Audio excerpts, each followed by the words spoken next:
Adams County, Ohio, April 14, 1891, 6:12 in the morning.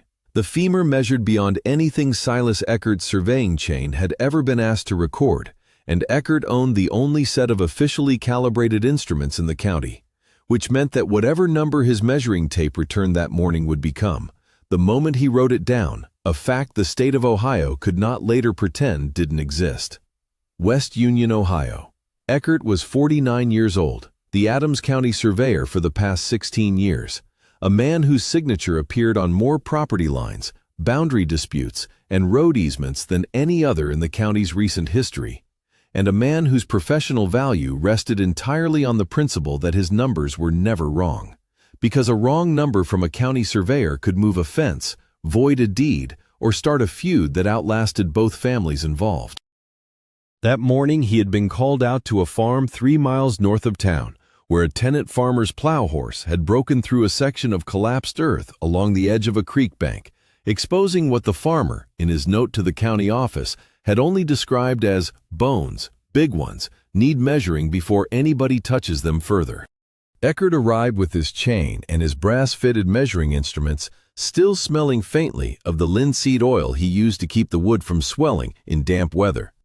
The same instruments he'd carried to 100 ordinary boundary disputes. And he knelt in the churned mud at the edge of the exposed earth and began, as he always began, with the smallest bone first, working his way up in size, the way his old training had taught him. Because starting with the largest piece before your hands had settled into the rhythm of careful work was how a man made mistakes. The air coming up out of the broken bank smelled of wet clay and something underneath it, faintly metallic, almost like a coin held too long in a closed fist, and Eckert noted it without understanding it and kept working. When he reached the long bone, what he would later in conversation only call the leg bone, though every untrained eye on the site already understood it as a thigh bone of impossible size, his hand actually paused on the measuring tape before he pulled it taut, because some part of him had already done the rough mental arithmetic and didn't like where it was leading. He measured it 3 times. The number did not change. Eckert sat back on his heels in the mud, looked at the number written in his own field notebook in his own unmistakable hand, and did not say it aloud to the farmer or the 2 hired men standing nearby. He told the county sheriff, who had ridden out separately after hearing about the find, the figure verbally, quietly, the 2 of them standing apart from the others near the fence line. Eckert wrote nothing in his official county field report that day. By evening, a man who introduced himself only as a representative from a Cincinnati scientific society had already spoken to the sheriff, and the following week, Eckert's formal written record for the county listed the bone only as not measurable with available instruments, a phrase that, for a man whose entire career rested on the premise that his instruments could measure anything, was its own kind of confession. But here's what the Smithsonian Institution has spent over a century making sure you never ask about. Adams County in 1891 sat at the edge of a farming economy still recovering from the agricultural depression of the previous decade, a county of tenant farms and small mills along Ohio Brush Creek, where land was valuable and disputes over its exact boundaries were common enough that a county surveyor's professional reputation mattered as much as a banker's. Silas Eckert had grown up on a farm 2 townships over, the son of a man who'd lost a boundary dispute to a wealthier neighbor over an improperly surveyed line, a loss that had shaped his son's entire professional ethic.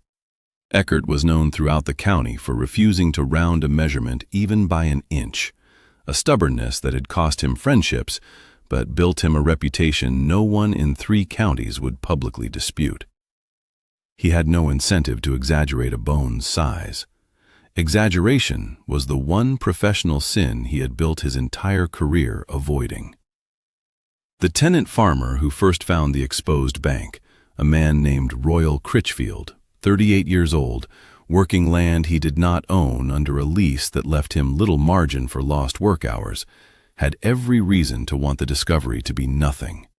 A stopped morning meant a stopped plow, and a stopped plow on rented land in April meant a planting delay he could not afford. The 2 hired hands present that day, brothers named Wendell and Otis Pruitt, 22 and 19 years old respectively, working their first full season of farm labor together after their father's death left them needing the wages, had similarly nothing to gain by inventing a story that would only bring strangers and disruption onto land they were trying to quietly work through to harvest. Has anyone in your family ever worked underground, mining, construction, drainage? Ask them what they were told to forget. Some of them will tell you, some of them won't. The earliest documented account of unusually large skeletal remains in this part of southern Ohio predates the Eckert measurement by 12 years.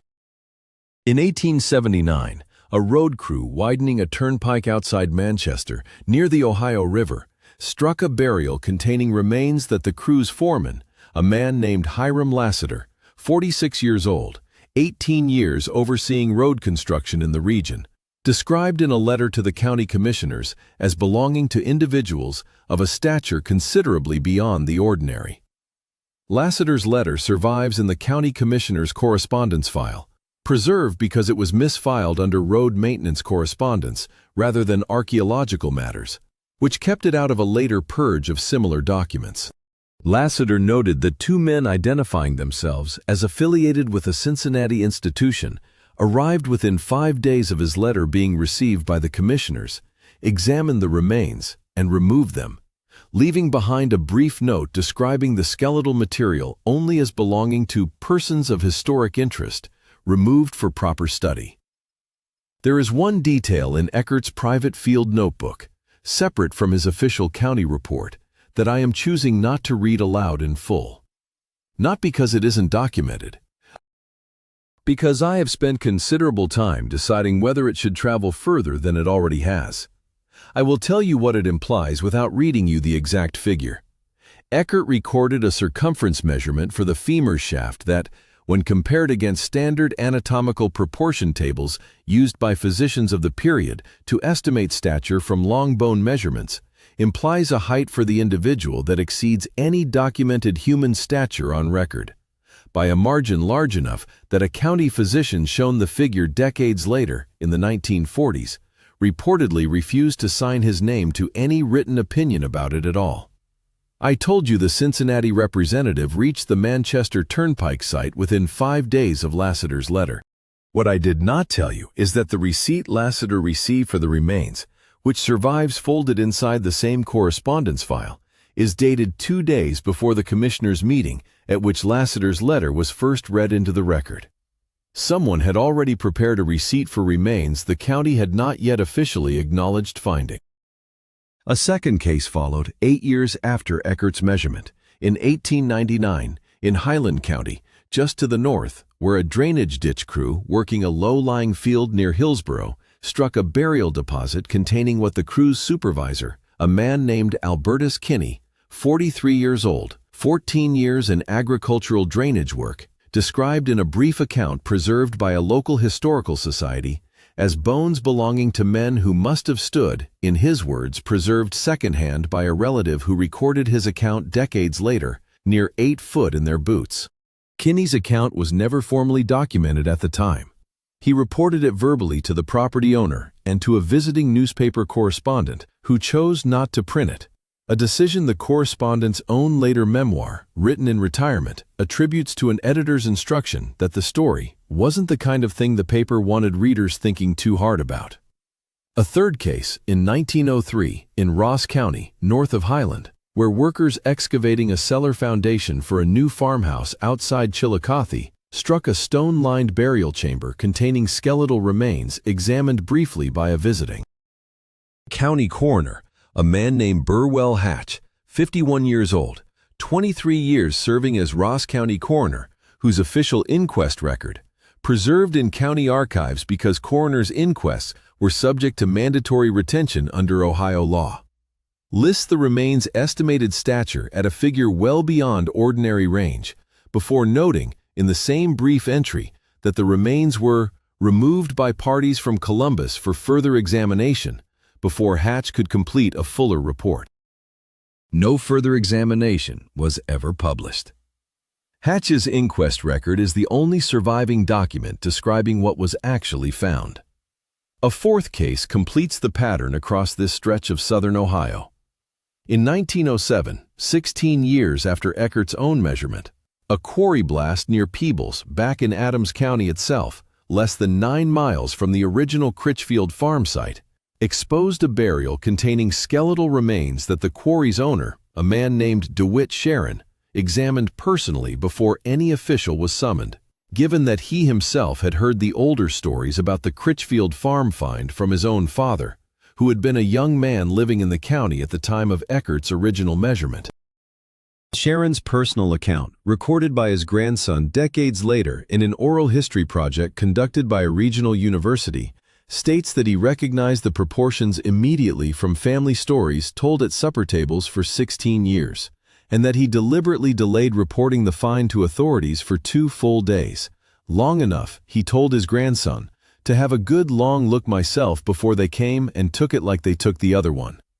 What I just described, 4 separate skeletal finds across 4 southern Ohio counties over 28 years, each one initially documented by a credible professional witness, each one followed within days by removal from outside the county, is one sequence from a documented series. The full record is in the pinned comment below. Find it before we continue. The biological anomaly at the center of the Adams County femur is not a matter of folklore exaggeration. It is a matter of measurable proportion.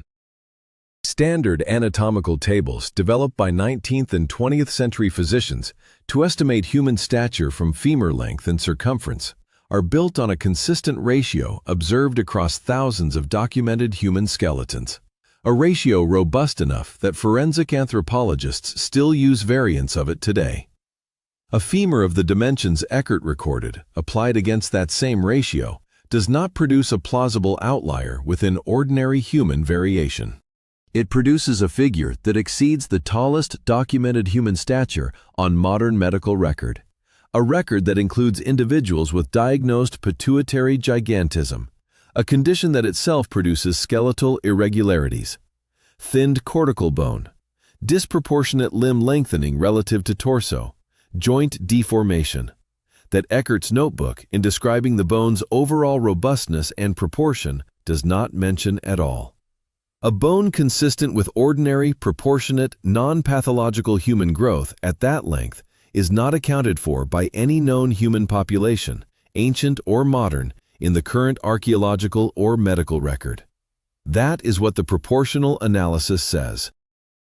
The femur itself was never deposited in any public collection traceable by name. Eckert's notebook is the only surviving primary measurement. The Smithsonian Institution's connection to the broader pattern of large skeletal remains across southern Ohio is documented, again, through its own 19th century practice of soliciting field reports and specimens from local correspondents nationwide. Formalized under the Bureau of Ethnology's Mound and Burial Survey programs, active throughout this exact period. Internal Bureau correspondence from the 1890s, portions of which were eventually released through routine archival processing decades later, references field reports from Ohio correspondents describing skeletal remains of unusual stature in numbers that a researcher named Phineas Ogilvie, compiling Bureau correspondence for an unrelated academic study in the 1980s, found difficult to reconcile against the much smaller number of such remains that ever appeared in the Bureau's published mound survey reports. Ogilvie's own research notes, donated to a university special collections library after his retirement, described this discrepancy as a gap between what the fieldmen reported and what the published record retained, without further elaboration. A phrase that sat in an uncatalogued folder for over 2 decades before a graduate student researching an unrelated topic stumbled onto it. The institution's official statement, issued in 2016 in response to an inquiry from an independent Ohio-based researcher who had compiled the Adams, Highland, and Ross County cases into a single written request, says no skeletal remains matching descriptions of unusual stature were ever received from southern Ohio correspondents during the period in question, and that any such field reports reflect the imprecise estimation methods of untrained 19th century observers rather than verified anomalies. The statement does not address Eckert's status as a professionally trained and officially calibrated county surveyor, a category of witness explicitly distinct from the untrained farmers and laborers the statement otherwise dismisses. It does not mention Eckert by name at all. The framework that fits this pattern of evidence draws directly on a long American folk and frontier tradition, predating even the Smithsonian's own founding, of newspaper and settler accounts describing burial mounds throughout the Ohio and Mississippi valleys, containing the remains of an unusually large, physically formidable population, distinct from the indigenous communities documented at the time of European contact. Some researchers connect this pattern to the broader Tartarian hypothesis, the proposition that a technologically and physically distinct civilization once inhabited large portions of North America before being erased from institutional record during the same period the Smithsonian was consolidating federal authority over American archaeological specimens. It is not offered here as settled fact. It is offered as the framework that the Eckert measurement and the three corroborating accounts that followed it across 28 years in the same river counties fit more completely than dismissive reinterpretation does. A global parallel exists in the Lovelock cave material recovered from Nevada in the 1920s, where reported skeletal remains of unusual size were documented by multiple credible witnesses before largely disappearing from public institutional display. A separate region, a separate decade, the same pattern of measurement, removal, and silence. The economic and institutional cost of suppression in Eckert's case is harder to itemize in dollars than a mining operation, but the administrative cost is documented all the same. The Adams County Surveyor's Office, under standard procedure, was required to forward any unusual property-related findings to the State Geological Survey for review, a procedure that generated a paper trail in every other documented case Eckert handled across his 16-year career. No such forwarding record exists for the Critchfield farm find. The omission itself, in a man whose entire professional conduct was defined by procedural exactness, stands as its own kind of evidence. The one report in Eckert's career that does not follow his own established pattern of behavior is the one report concerning a discovery he was specifically told, by implication if not by direct written order, to leave unrecorded. The Critchfield farm itself passed out of family hands in the 1950s and is today held by an agricultural holding company registered in Delaware, with no public-facing business activity beyond minimal property tax filings, and a registered agent whose listed address corresponds to a firm handling filings for several federal land and resource contractors. The creek bank where the original find occurred sits within a fenced section of the property that satellite imagery comparisons show was enclosed sometime in the early 2000s, well after the rest of the property's working fence lines, with a single camera mounted at the gate access point, newer in appearance than the fencing surrounding it.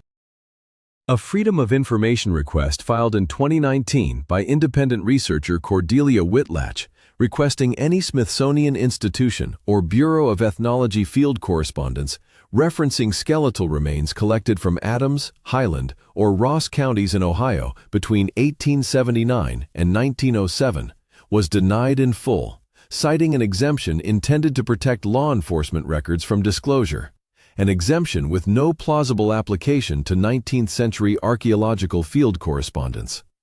Whitlatch's appeal, filed later that year, was still pending without resolution as of this recording.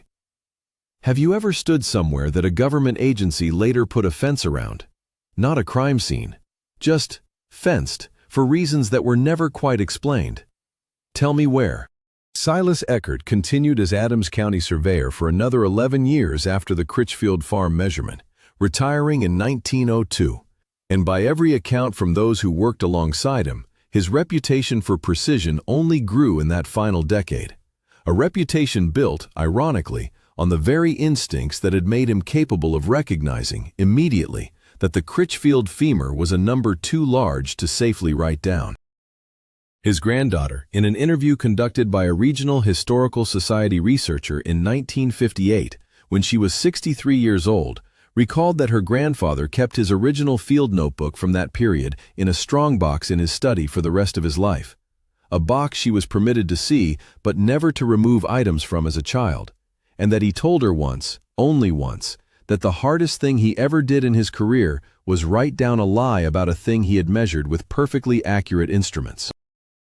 It was Eckert's granddaughter, Verna Eckert Hollis, who eventually donated her grandfather's complete field notebook collection to the County Historical Society in 1971, the year before her own death, with a single handwritten instruction attached to the donation specifying that the April 1891 notebook be kept separately from the rest and made available only to researchers who specifically requested it by date, an instruction the Society honored, which is precisely why the notebook sat unexamined for decades until a graduate researcher, working through an unrelated thesis on 19th-century Ohio land surveying practices, requested it by date in 2014 and found, tucked into the notebook's back pages, the original uncorrected measurement Eckert had never included in his official county report.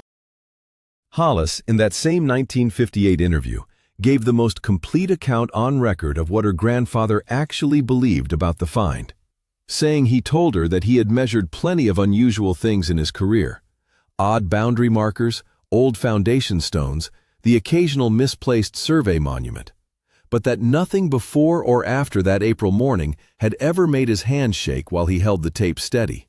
He said, "I have surveyed this county for 16 years, and I know what an honest measurement feels like in my hands. That bone felt honest. I just couldn't make the number feel honest on paper, so I didn't write it." Hollis's account was set aside by the Historical Society at the time, deemed too anecdotal for inclusion in a planned county history volume the Society was preparing, and the recording itself sat in storage for over 3 decades before a volunteer cataloger rediscovered it in 2009 while organizing the Society's oral history holdings. The detail that corroborates Hollis's account, and that she could not plausibly have fabricated decades after the fact, is the notebook's own physical evidence.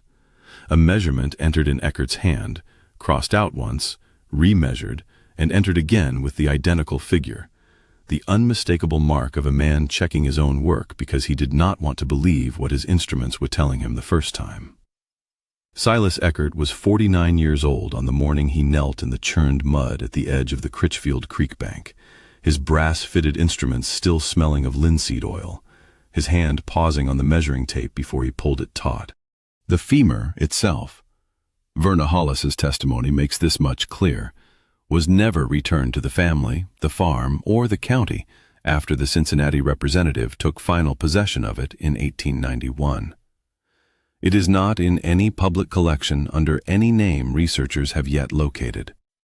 Wherever it rests now, it rests exactly as it rested in that creek bank, measured once by a man whose entire profession depended on never being wrong, and never measured again. The riverbank outside West Union is not the only ground in this county that went quiet within days of giving something up that the official record was never built to hold.